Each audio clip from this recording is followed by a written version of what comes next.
Welcome to the Football Show on PLZ Soccer's YouTube channel. I'm Peter Martin, Alan Ruff, Tam McManus, Alison McConnell, all here ready to look back over the weekend's SPFL games and get your opinion too on our YouTube channel. If you want to join the football family for the season, thank you very much if you have already, but if you want to join, hit the subscribe button and then hit the bell and you'll get all the notifications of our unique video content when it comes up there. And you can also download the PLZ Soccer app as well. Lots to talk about, including of course the good news of a weekend of football in the Scottish Premiership, Championship, League 1 and League 2, where the release from the SPFL today said over 130,000 fans, roughly, turned out across all four divisions to watch our games. Yeah, I think the weather has something to do with that as well. I think everybody keeps shouting about summer football.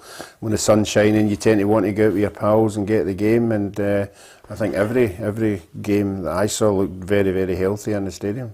Yeah, absolutely. And I've got a lot of messages, Ruffy. The amount of people who were coming up to me and saying hello and saying they watch the programme, they love it, and we're really delighted, especially at Tynecastle. And of course, messages coming in that I thought I'd read out to you too. Thank you very much to everyone who's joined us on the YouTube channel as well. Hi Peter, I'm very pleased to get my daily fix of PLZ Soccer, and I hope you all have had a good break. I think I'm maybe changing my tune regarding Ruffy's stance on Ross County. Last season I was raging at him, but I'm finding his newfound faith in us very disconcerting. I think I preferred it when he was hammering us every week. It was maybe better when everyone had us for the drop last season. That said, like Ruffy, I trust in Malky and his ability to make key signings from his knowledge and experience of English football, and that's from Jan the Staggy. Yeah, well, I think a lot of Hearts fans got a bit of a fright at the beginning of that game. I think, as I said, Malky bought wisely. I thought they were very good, particularly the boy up front, you know, who was giving them a headache. But they got the goal at the right time, and in the end, I think Hearts really justified their win. Yeah, Keith has said, Peter, can you ask Ruffy if he used to wear international jerseys swapped from opposing goalkeepers when he was playing club football? He says, I swear I've seen him wear a Ray Clements England jersey when playing for Thistle, and I'm sure a Neville Southall Wales one as well. Yeah, I did it at Hibs, and I did it at Partick Thistle. I used to swap a jersey, and then the next week I would wear that jersey, just whether it was, you know, whoever. Yeah, you know, absolutely. Holland, Sweden, you know, you name teams. Yeah, all the big ones, yeah. And of course the other thing about it is, Ruffy, as we all know, had no problem wearing anybody's clothes, so that's fantastic. Ali, if Ruffy had been in charge at Motherwell, then it would have been a 3-year deal for Graham Alexander. We did tell him on Friday, but no sooner had we left the studio, I think it was 10 minutes later, Motherwell had released the statement that they parted company with Alexander.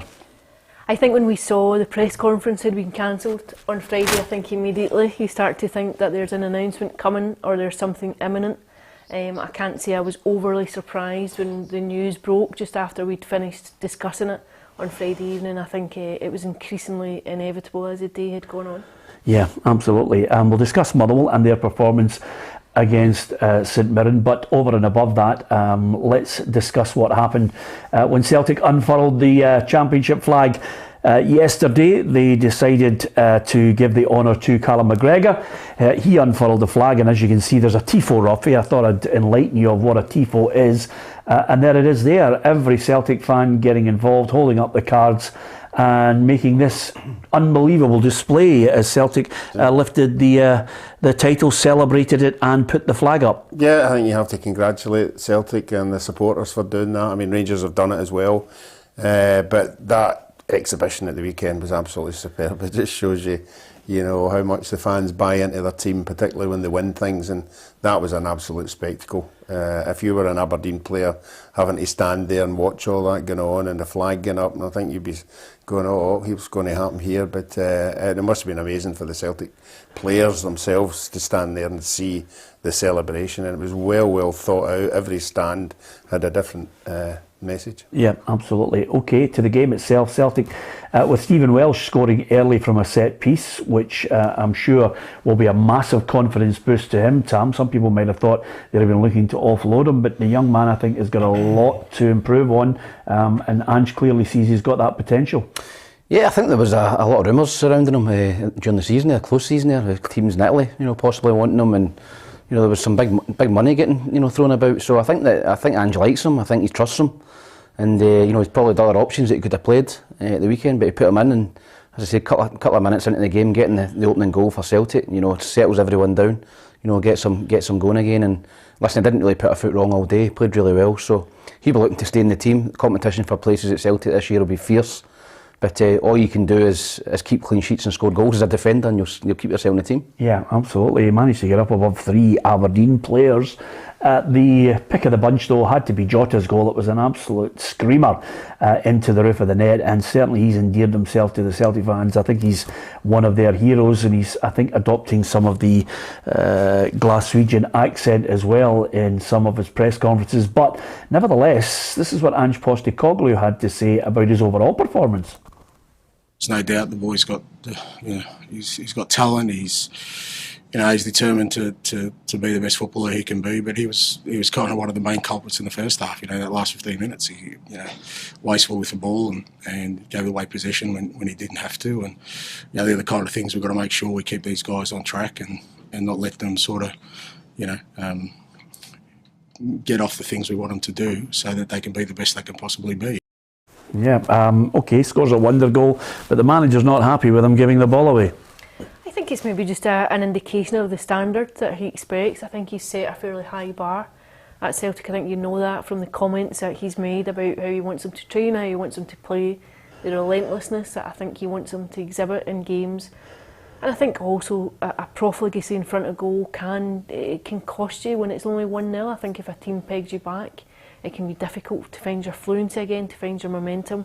So I think he was irked in the first half that Celtic had dominated so much, but had such a slender lead to show for it. Yeah, I don't think he wants anybody to be more special than anybody else. I think he wants a team of 11. He doesn't want a main headliner stealing all the limelight. And I think that's him just laying the grounds down of, all right, you're great goal, but you're a team here, you're not just an individual. Yeah, if he keeps hitting 30-yard screamers, he'll be hard pushed to try and rein him in. No, listen, it's an unbelievable goal. Nice little pass into Turnbull and just drifts away for the defender. And as soon as he hits that, it's like roughly hitting a 4-iron. As soon as you hit it, it's gone right to the flag, and that was right in the top corner. Wow, Ruffy must have a twosome going on at Glen Eagles, and he's still looking for a partner if you're giving him compliments early on. Liam Devine says Celtic were superb across the game, total control will only improve. As for Aberdeen, I was curious to see, Ali, how they would play. Jim Goodwin himself after the match was, I think, happy with the way they played the game, didn't want to see them collapse after losing the early goal, albeit they lost another one.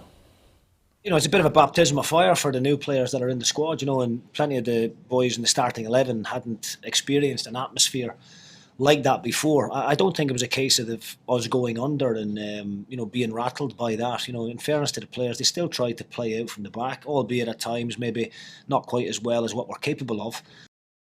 Well, okay, he's got a style now. He's also said this is his team he's building. He's had that in inheriting Stephen Glass's side. Now it's about his team, and he wants to bring in a few more signings before that window closes. So, were you impressed with Aberdeen? I think it's a hard game to be impressed by them. I think you're walking into a game at Celtic Park. I think you're almost on a hiding to nothing on the opening game of the season. But I think Aberdeen won't be judged on what they do at Celtic Park, but they will be judged on results elsewhere this season. I think they looked more cohesive. I think they looked more like a team. They weren't as disjointed as what they were last term. I think he's had the opportunity to reinvest following the sale of Lewis Ferguson and Calvin Ramsey. There's been an opportunity to recycle that into the first team. He's brought in 7 players so far, wants to bring in another couple.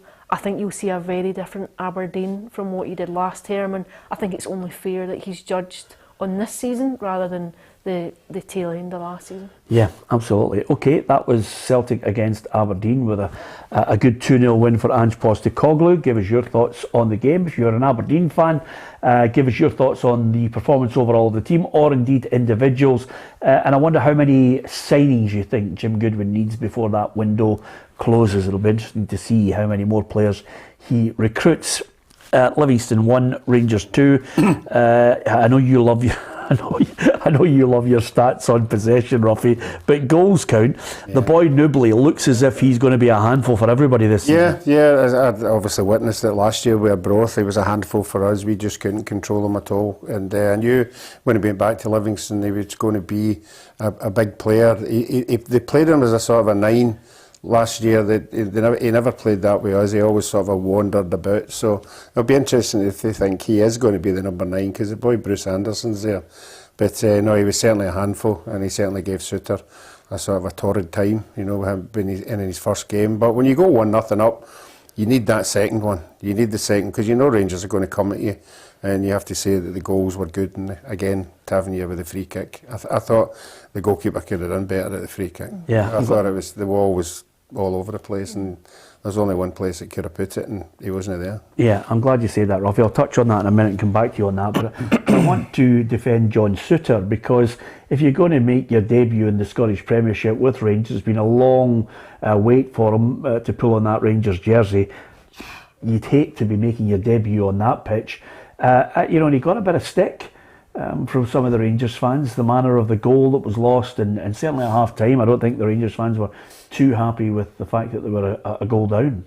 Yeah, listen, it's a difficult place to go and make your debut as a defender. You know you're going to be under pressure. Livingston just going to bomb it long, turn you. And Nubley bullied. He bullied Suter all day in that first half. He was really, really good. Got his goal.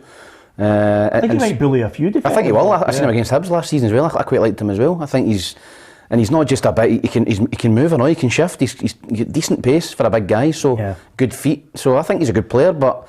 You're not going to judge him on one game. I think if it was at home against Livingston and he had a nightmare at Ibrox, then maybe. But you've got to write that one off and give the boy a chance. Yeah, absolutely. Kolak thought he had his debut goal for Rangers in the Premier League. God, it was tight. I can't wait for VAR to come in. Although I was listening to one of the former referees in their podcast suggesting that maybe VAR's going to cause Celtic and Rangers more problems, because they are always in that final third more often than not looking at contentious decisions. Boy, it was tight to deny him. Yeah, I have to say, my own impression was I thought he was on. I thought it was a legitimate goal. I thought he was unlucky to see it come off, and having watched it back a couple of times, I think it's very ambiguous.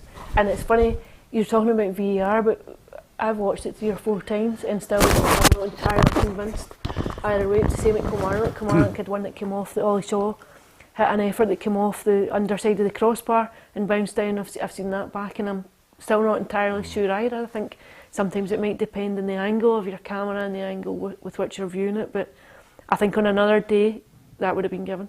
Yeah, I felt a wee bit sorry for him, because the other thing about it, Ruffy, is you're away celebrating. There's nothing worse than running 30 yards, then all of a sudden you're like, I better contain myself. And particularly a new signing, get your first goal in the Premier League. That sets you off and running, and he would have been disappointed. Yeah. Ruffy's mentioned the fact that they had possession. There was always that sense of, if you're going to score against Rangers or Celtic, it's better scoring with 10 minutes to go rather than taking the lead so early in the game in the first half. Rangers just relentless, waiting, picking their moments, and I think Kent, the ball in for the glancing header from Arfield, again, top drawer, but obviously I think the greater skill was Arfield in the way he glanced it. Yeah, listen, I think it was a great goal. Arfield, that's what he does. He gets into the box, he runs past the striker and gets in there. And I was a little bit disappointed in Livingston. They got their goal, and then they were just content, I think, just to sit in. I think if they had more a go, and got at, Suter was there for the taking in the first half. I know we're defending him, but they stopped getting the ball in behind for Big Nubley, stopped getting the ball up to him, and just were content to sit in a low block. And it was only going to be a matter of time in the second half before Rangers get the goals. But I agree with Ruffy. I thought the goalkeeper for the second goal's poor. I think that that's his side. You can't get beat that side as a goalkeeper. It's a great strike from Tavernier, but he's not right in the top corner. He's got to save that, and he takes a little step. So I don't think it was great goalkeeping at all. Yeah, Shamal George in goal for Livingston. I wonder, goalkeepers at the forefront of our minds, Ruffy. John McLaughlin starting, is that an indication of the way it's going? Well, obviously there has to be discussions, who is going to be the number one. We all questioned it last year when Alan McGregor was playing all the European ties and McLaughlin was coming in for some of the other ones. From a goalkeeping point of view, if I'm number one, I want to be playing every week. I don't want to be getting out 1 week and not playing for 3 weeks. I think the consistency you've got to have if you're playing all the time. So it's up to the two goalkeepers and the manager to have that discussion, and I'm sure they will have had that discussion, and we'll just have to wait and see how it pans out. Yeah, a couple of little contentious moments towards the end of it. Philip Canker, should he have been sent off? There's a wee bit of consternation, as if somebody's tipped a wink to David Martindale, to say, look, he's already been booked. Get him off. There's a quick substitution. I mean, he should have been sent off. Yeah, I thought he could have been sent off and should have been sent off. I have to say, I thought he was very lucky. Yeah, and the Livingston claim at the end with the throw-in, Tam, what are you making from that? Did you see any infringement? I saw at the beginning it was Big Boy Noob. It was a film. Round somebody at the near post. He's blew the whistle he's blew the whistle quickly, from the throw-in before the ball hit the back of the net. So I thought that was the right call as well. Yeah, Rangers flew out this afternoon at Ruffy with obviously Yilmaz in there, Matondo in the squad. So clearly. They've been able to get a bit of training. Whether they're going to feature or not, that's for Giovanni van Bronckhorst to decide on. They're coming up against the Belgian side Union. Over 2 legs, we would expect Rangers to be thinking, right, there's 2 more games after this. I would expect them to get through on this unless there's some crazy shock. No, I think as we spoke about it last week, the teams now that get Rangers will know they're getting a team with a European pedigree. It'd be interesting to see what the Rangers manager's team is, because we know he likes certain players playing the European style of football. I was reading, is it Billy Reid that's done at Brighton? Yeah. They've taken 3 of their best players, and paid a lot of money for them. So they have to be weakened unless they went out and spent some of the money. So, but you would expect Rangers to get through that one. Yeah, interestingly enough, David Martindale yesterday was talking about the way Rangers play, and he reckons it's kind of a risky strategy. Well, for me, I think you look at Gio and what Gio tries to do. He likes to play a high line. He presses really high, so it was times in the first half because Goldson started stepping in, giving them a wee bit of overloads, but it was overloads in midfield areas. It wasn't really hurting us, but they're leaving 1v1 with Suter at times. It's a risky strategy because Joel's really, really quick. Yeah, a risky strategy because they're playing that high line. But I can see where he's coming from, because Nubly scores, because they've been able to nick in behind. But you can't knock it, because Giovanni van Bronckhorst led Rangers all the way to the Europa League final. Yep, it's been successful for Rangers so far. They're playing that high line, they're squeezing the game.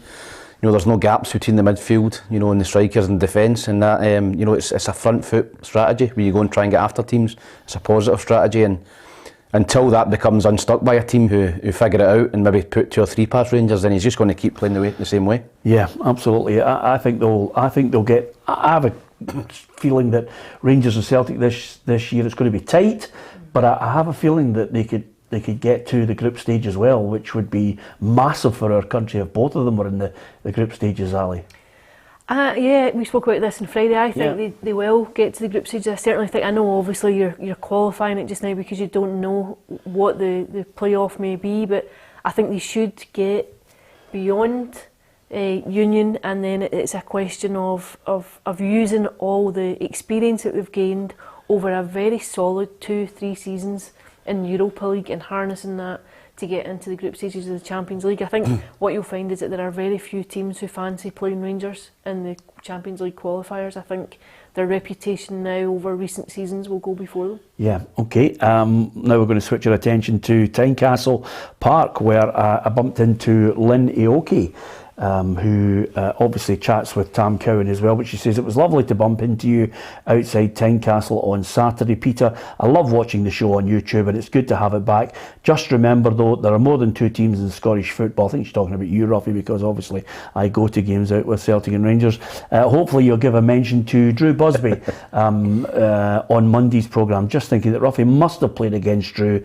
Maybe he has a story or two. Well, I don't know about you. You can see first and foremost the footage from inside Tynecastle. As you can see, the fans put on a lovely display for Drew Busby. He was one of those players He was one of those players that I think the Hearts fans really took to because of the way he played the game. Scored good goals as well, Ruffy, I have to say. And here is a lovely programme that they had with Drew Busby on the front of it as well, and some lovely tributes inside from people who remembered him playing in the Hearts jersey. He also played, even I can remember, playing with Airdrie with Drew Jarvie as well. They were a formidable team. But a nice tribute to him. You would have come across him. Yeah, old school centre forward. You know you were going to get a battering if you were playing against him. He didn't give you a minute. And I mean fairly, but you knew he was going to put himself about, and I think that's what the Hearts fans relate to. They love a player like that who has got the commitment. Might not have the biggest bit of ability in the world, but certainly gave you 100% at every game he played in, and he had good people to back him up. Wee Parky, would be the supplier, and he'd be up there, and terrific player. And as you say, also Airdrie was more difficult to deal with because Airdrie was a tighter park, and there was more balls in the box, and very, very good player, and very well liked as well. Yeah, absolutely. And if I can just pay tribute to him on the basis that I had the good fortune to meet him. I was working at Tynecastle doing a function for Hearts. And I had the great honour of interviewing him, and what a humble man who just basically was so grateful to be given the opportunity to play for Hearts. You never got a sense that he was, there was no Billy Big Time about him. He was just loved his time there, loved playing so many memorable games that he played for Hearts, and scored some wonderful goals. And it was a joy to get to meet him and to chat to him. So I think Drew Busby, well remembered by the Hearts fans at the game on Saturday. To the game itself, wow, Ruffy, no surprise you're talking about Ross County in a positive manner.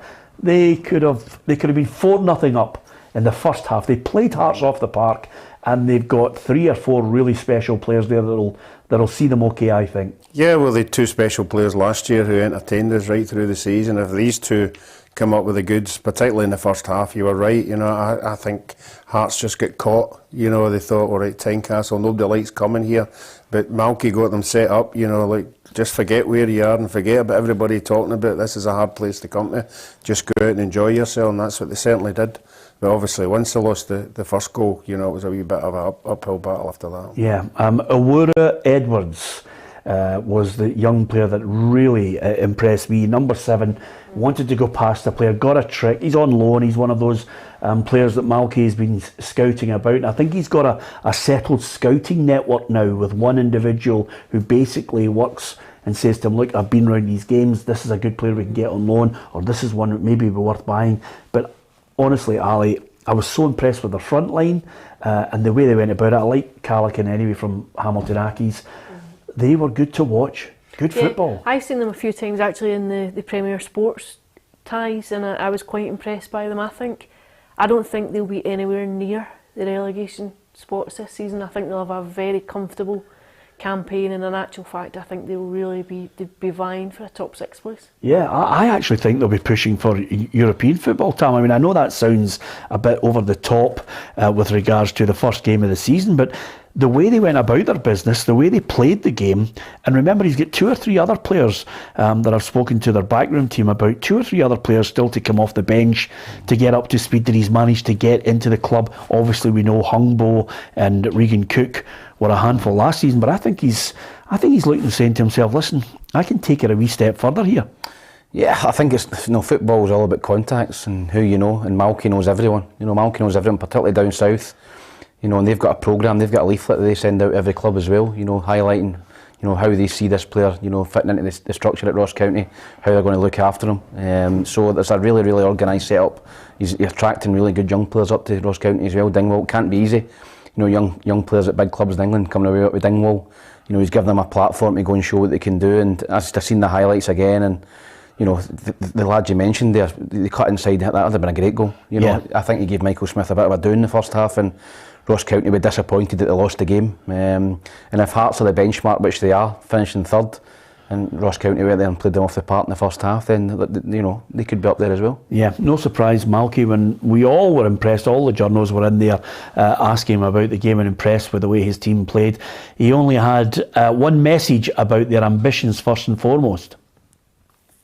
aim. The aim is to stay in the Premier League for Ross County. It is we've got one of the smallest, if not the smallest budget in this league, and it is a huge turnaround of players again this summer. Hopefully next summer. We don't have that because we've got people in contracts now, and there'll only be 2 or 3 that'll need to come in next summer. Yeah, not quite sure. Apologies for that. Not quite sure how that happened at the in that clip, but nevertheless, I think the message that he was putting across there was quite simply stay in the division first. Ruffy, I don't think they'll have any problems. No, I don't think I've got them. I've got them 6th.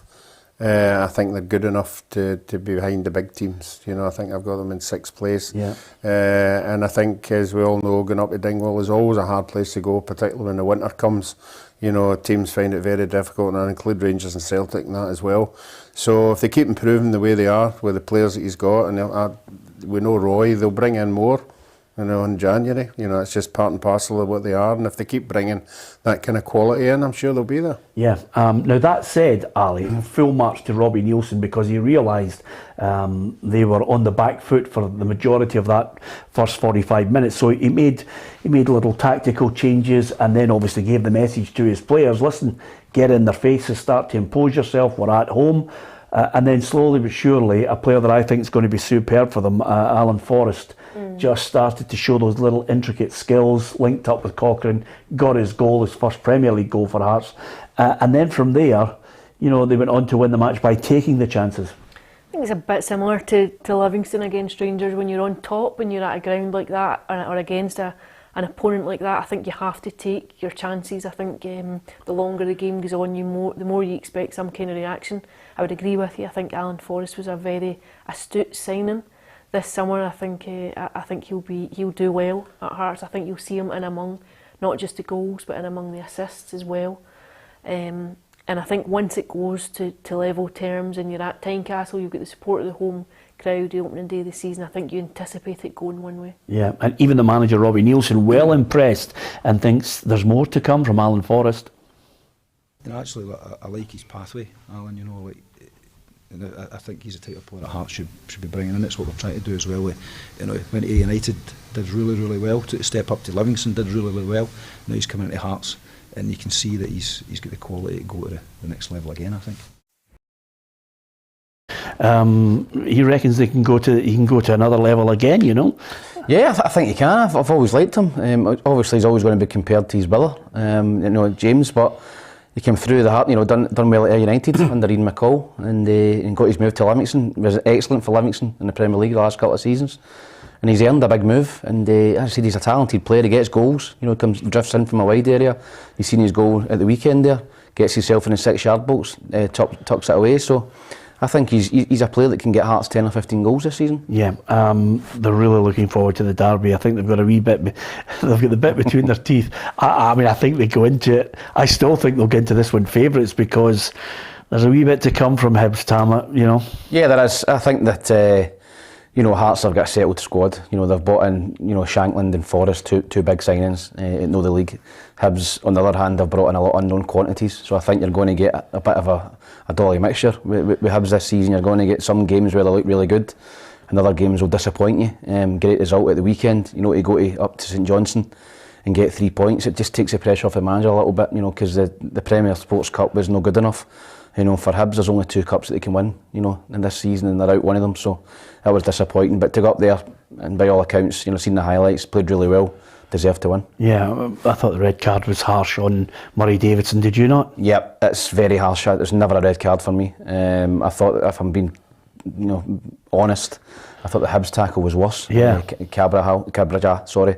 And if the referee's going to send Davidson off for that, I think he's got to send the Hibs player off as well. So I think he got that wrong, and that was a little bit of a boost for Hibs. Yeah, absolutely. But nevertheless, though, playing against 10 men, Tam says they were worthy of it, Ruffy. It was good to get the 3 points going into the derby, and it's at Easter Road. Yeah, you want to go into a derby winning games. You don't want to go in, with the stuff that's been flying out before that win at the weekend there. So that'll take a wee bit of the pressure off. I agree with Tam. I just think Hibs look a bit mix and match. They don't look settled. They don't look organised. you know, whereas I think Hearts do. So it'll be interesting to see how that one goes. I think Hibs are fortunate. It's at Easter Road, isn't it? Yeah. Yeah, I think if they were to go to Tynecastle, I think Hearts would be really strong favourites. Yeah, I just said to you it's at Easter Road. Did you? Yeah, you met Ali? I wasn't listening. So, Kevin Kane says, I can't see Hibs being in the top 6 this season. Still very poor. Well, listen, this is it. This is the great joy of Scottish football after game 1. We're calling things as we see it. And things can change because managers have that ability now to say, okay, you know, if it is a little bit fragmented at the moment, then there's little bits of the jigsaw that you can go out and try and strengthen to suddenly mould that team, and that's what Lee Johnson has to do, I think. Yeah, and I think there's still a few weeks left of the window. It'll be curious to see who brings in what before the window closes again. I think there's still scope maybe for some teams to go out and strengthen maybe with 1 or 2, and I think most managers that I've spoken to over the last week or so have all said that they're keen still to go and supplement their squad. And I think sometimes it does take until this stage, till the latter stages, till things move elsewhere, that there's a trickle down effect and you see other signings coming in. So there are still opportunities to strengthen before the window shuts. Hope you've not been speaking to Ian McCall, have you? No, absolutely not. I think St Johnstone are in trouble this season. I think St Johnstone are in trouble this season. Yeah. Now I look at the players that they've signed. I don't think they improved their starting lineup, and again didn't score in the weekend. I think they're in real trouble. They need to go out and sign another 2 or 3 good players to stay in a division for me. Yeah, it just shows you how fickle football can be. You know, writes himself into the history books, Callum Davison, and you know he could be one of those managers like Graham Alexander, wondering whether he's going to see the winter months as the St Johnstone manager. But early days, it's a 1-0 defeat. He's still got to try and recruit himself. As far as the other game, Kilmarnock Dundee United, wow, 2 belter goals, Ruffy. Yeah, excellent goal. I mean, the boy scored one against us, Partick Thistle in the cup, and he's got it in his makeup. You know, tremendous striker, a dead ball. It was super. You know, I thought they were going to get away with it, and I thought they were going to, you know, see the game out. But fair dues to Kilmarnock. They kept battling in, and got a just reward at the end. Yeah, Ali, you were at the game. What was Hark's thinking? I mean, how stupid can you get? 2 really stupid yellow cards. I thought it was, and the second one, it changed the game completely. Kilmarnock had dominated the first half. United scored against the run of play, and then Kilmarnock seemed spooked actually when they came out after the break. They'd lost their way, lost their momentum, and it took for Harks to get sent off before it ignited them, before it just gave them the spark they needed. I think overall they deserved the draw. I think that was the minimum they deserved, but Harks will go, I think, and have a quiet word with himself, because it really was silly and it cost him the points. Yeah, how was Fletcher? I thought he stood out by a mile. I thought he was excellent. I thought he played very well. Ash Taylor, I thought, played well too. Obviously took his goal very well, the volley at the back post, but I just think Fletcher has so many moments of quality where you see not just his experience coming through, but also just why he played for so long at a very high level. Yeah, as far as the game itself, you mentioned there that Kilmarnock really got a boost when Harks went off. Derek McInnes reckons they just ran out of time for possibly getting the winner. Tough match, and I'm delighted that we managed to give them that. Just disappointed we've not won the game, but in terms of how the game went, I think we just ran out of time. We could have, if we'd got that equaliser even 5-10 minutes earlier, I believe it was a game we could have won and won. The fitness of the team was good. The narrative of the game with Hearts getting sent off allowed us to go and really throw everything at it. I think they'll be all right. Ali, do you, Kelly? I think they will be all right. Yeah. I do. I think they've got something about them. I think Derek McInnes is a good manager. I think he's an experienced manager. I think he knows the landscape of the league. He knows what they need to do. I think they'll be fine. Judging on the evidence of Saturday, I think they'll be fine. Yeah. As far as Dundee United, Jack Ross just echoing the thoughts of Alison on Stephen Fletcher. We haven't played nearly a full game pre-season, so we didn't know how long we get him today. He's just a good player. He's always been a really good player. I played against him when he was young, and he was very good. And his careers, you don't have a career like that unless you have quality. We just need to ensure that we always get players close enough to him that can benefit from that, and as the game wore on, particularly in the second half, I thought we did it, and you can see then that we will carry a thread.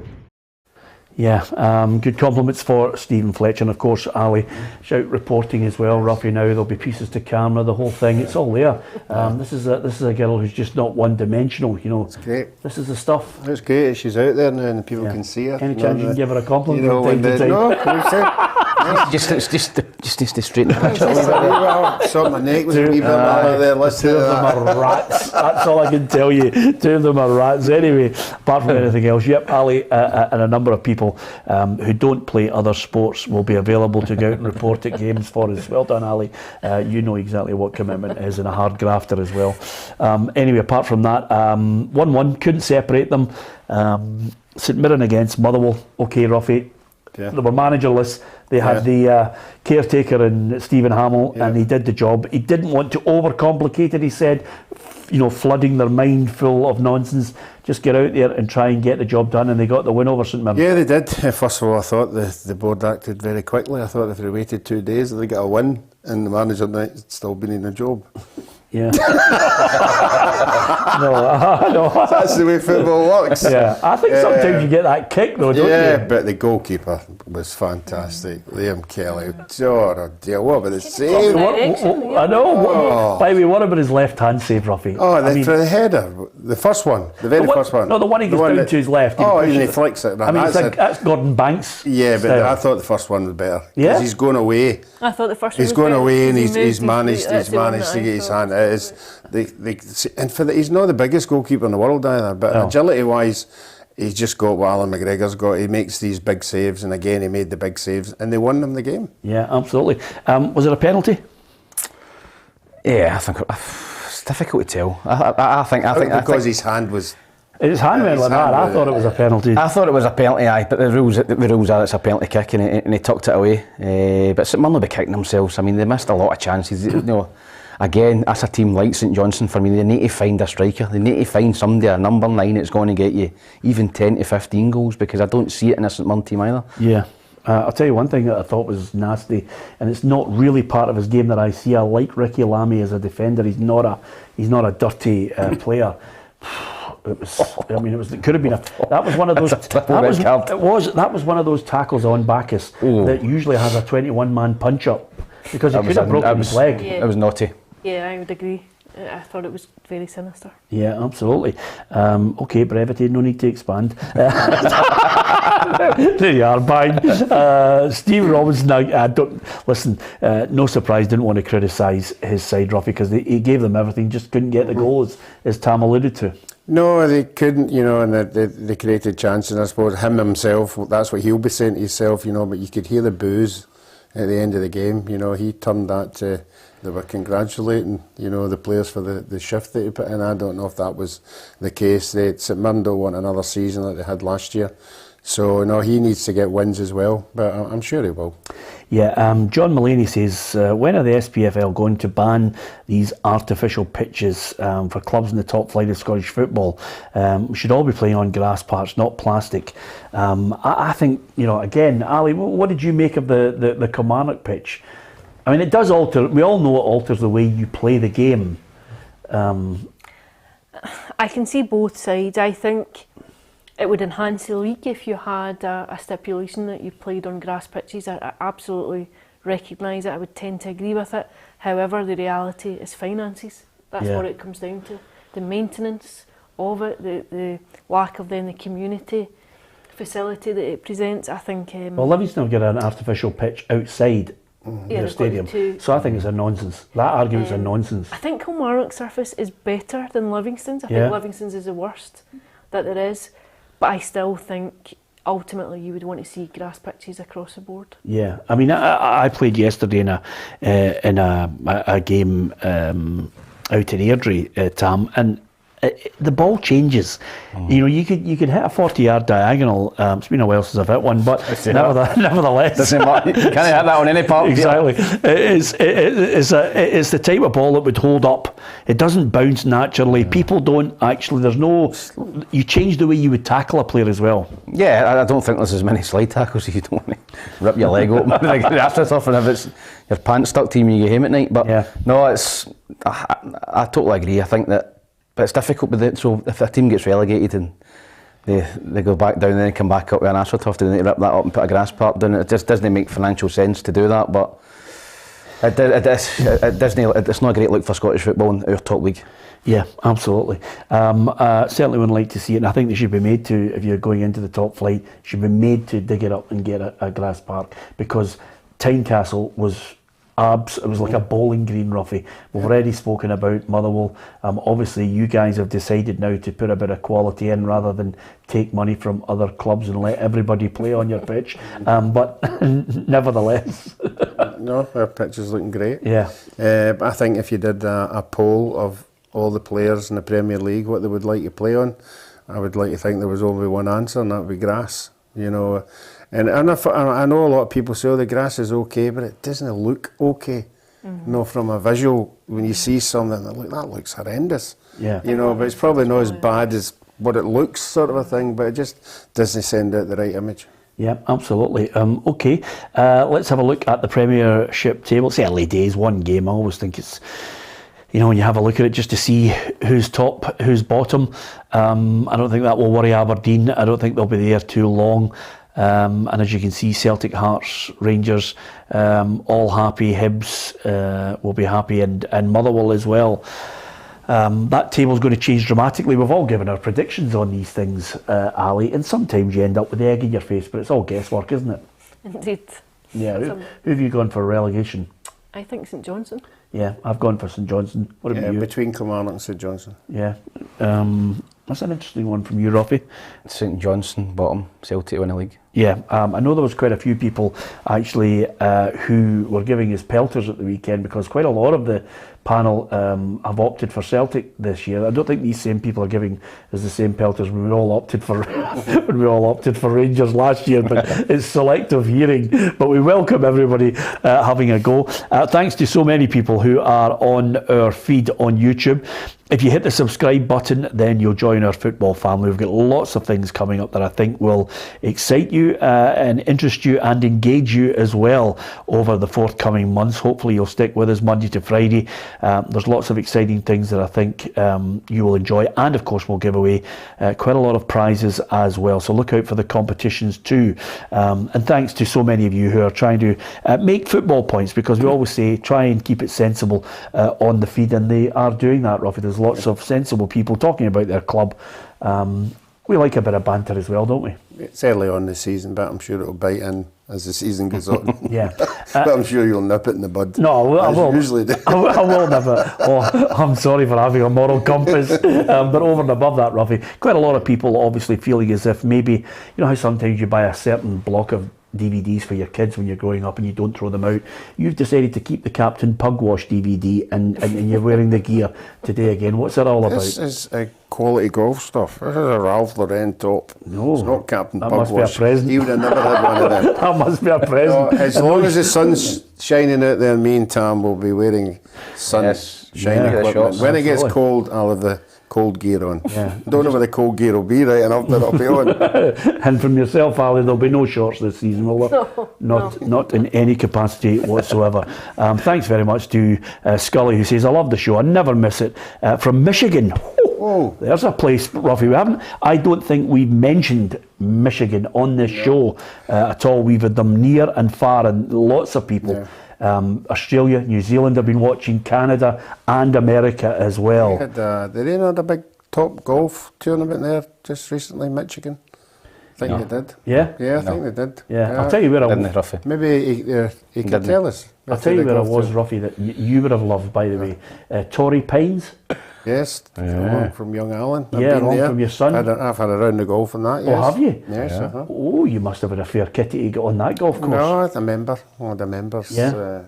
And out there they've got a place, it's near Carmel, yeah? Yes. And they've got a lovely catchphrase. If you're a hooligan, don't come to Carmel. The houses are about 11 and 12 million. It was that know where Clint Eastwood was? Yeah, I think he was the governor there or something. Yeah. Absolutely magnificent. Not a place that you'd like to hang about in too long, especially if you had a few shandies. Wouldn't you hang about if Clint Eastwood's the governor? Absolutely. Anyway, apart from anything else, that's the Premiership table. But here's the predictor table, and look at the smile on her face already.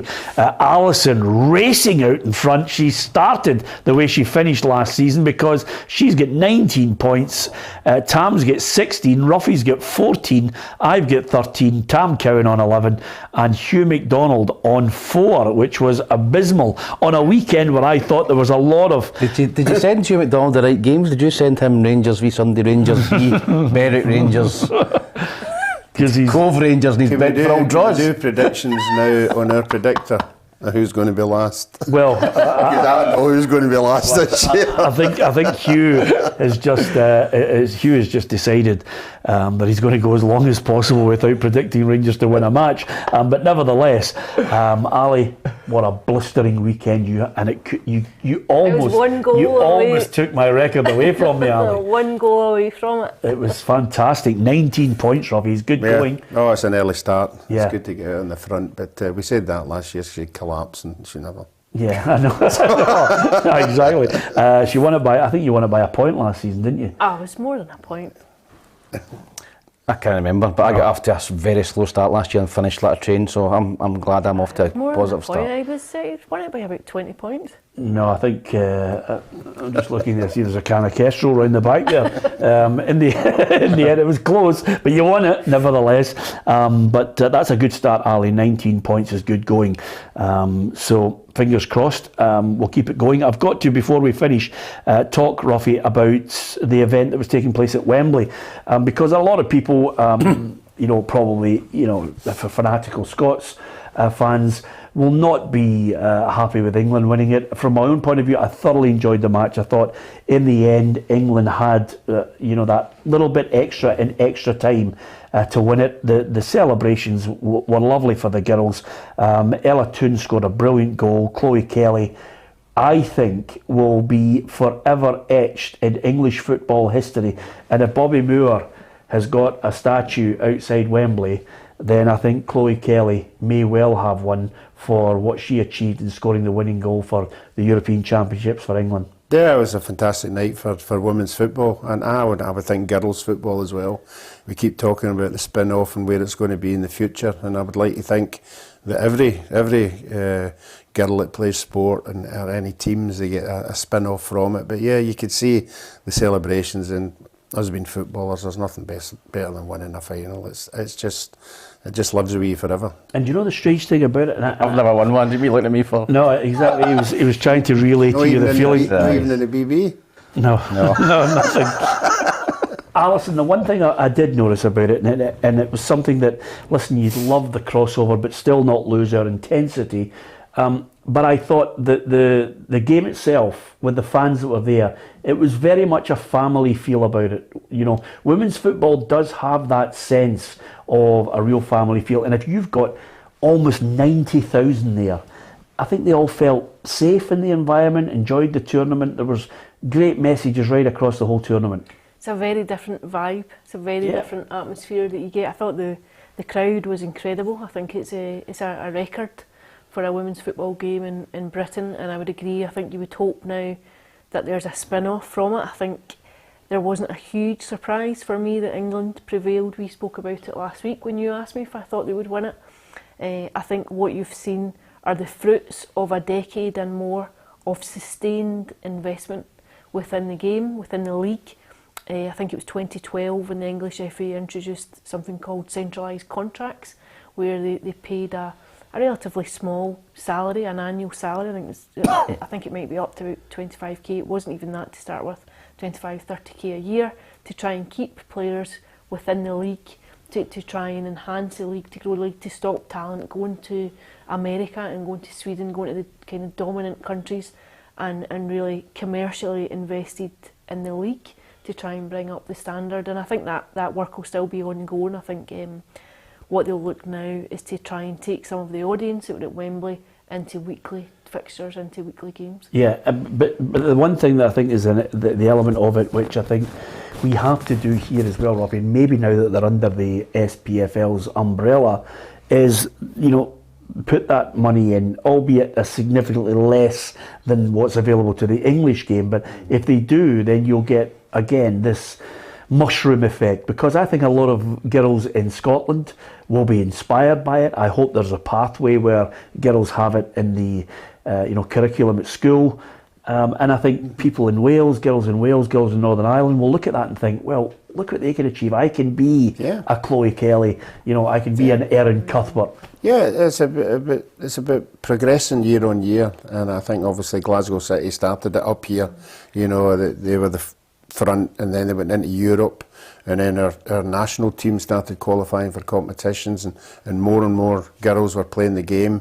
And that's where you're going to get the improvement. You're going to get improvement when, just like our teams, when you get to big tournaments, you see what you're up against and you know that the level you've got to play at. And year on year, every club will get better. I mean, even our women's team at Partick Thistle, we were in the lower league, we get promoted.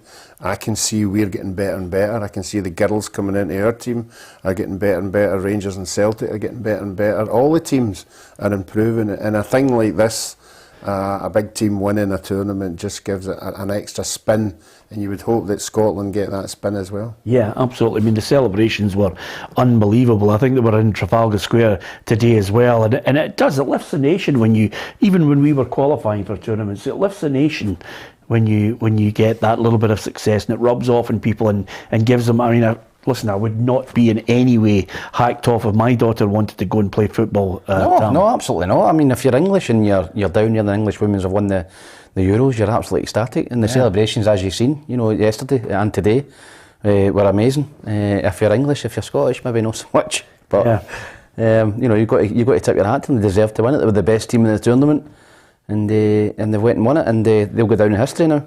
Yep, absolutely. Okay, well done to the England team for winning against Germany. And as ever, we like to talk football. We like to give you the opportunity to offer your opinion as well on our feed. And over the course of this season, not only will we have our regular pundits, we're going to have special guests as well. I'm delighted to say former Dundee United player Jim Patterson will be joining us tomorrow on the programme. Ruffy, myself, Hugh McDonald, and we'll be talking about Dundee United because they've also got a tough game, Ruffy, coming up on Thursday against AZ Alkmaar.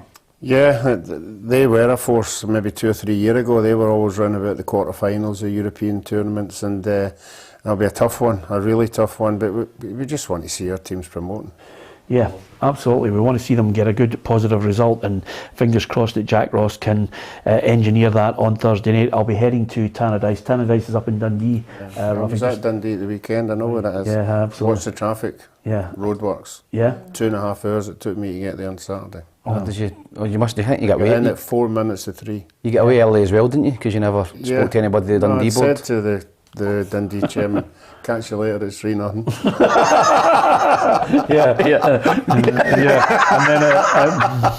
And then it went, it was close at the end. I thought you were coasting, and then it suddenly get close. Anyway, apart from anything else, he didn't do that. He just said cheerio, just for the people who complain. Anyway, thanks to Tam and Ruffy, and apologies to anyone who's obviously been complaining about seeing their legs here without a message attached to it. And thanks to Alison, who's out in front in the Predictor. Will she stay there for the remainder of the season? You can join us as well in the Predictor. We love to hear what your thoughts are on the games.